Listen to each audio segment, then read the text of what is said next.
أعوذ بالله من الشيطان الرجيم. بسم الله الرحمن الرحيم. يا بني إسرائيل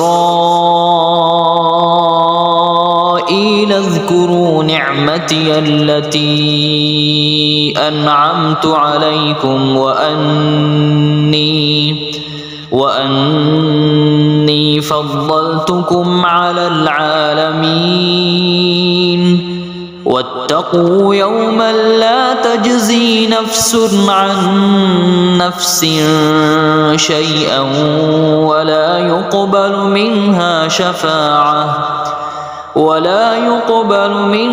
شفاعة ولا يؤخذ منها عدل ولا هم ينصرون.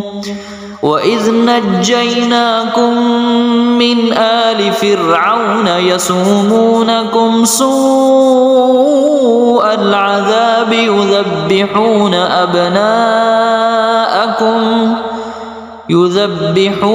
أبناءكم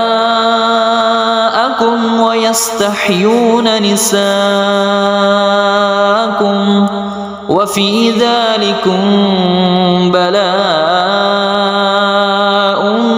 من ربكم عظيم.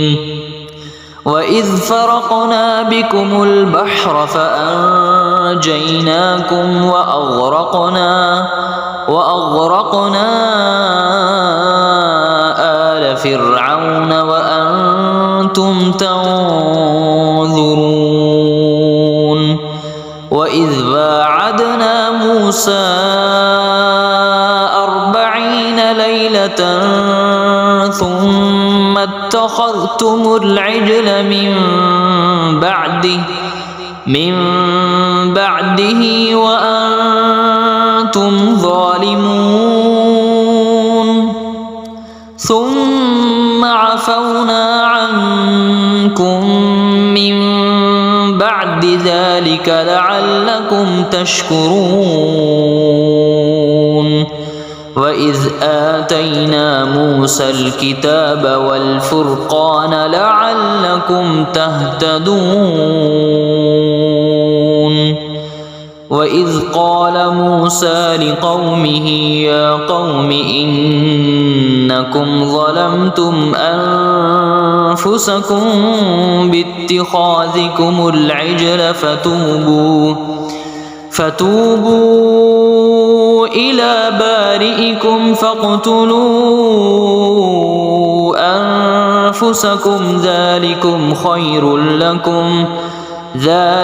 خير لكم عند بارئكم فتاب عليكم إنه هو التواب الرحيم. وإذ قلتم يا موسى لن نؤمن لك حتى نرى الله جهرة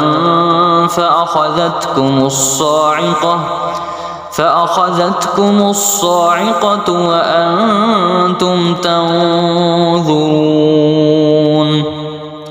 ثم بعثناكم من بعد موتكم لعلكم تشكرون.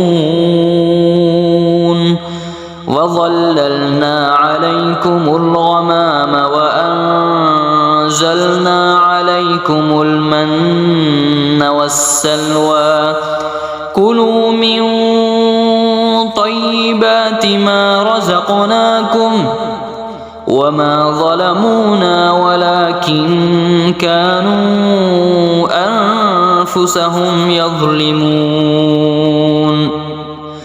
وإذ قلنا ادخلوا هذه القرية فكلوا منها حيث شئتم رغدا وادخلوا الباب سجدا وقولوا حطة نغفر لكم خطاياكم وسنزيد المحسنين. فبدل الذينظلموا قولا غير الذي قيل لهم فأنزلنا على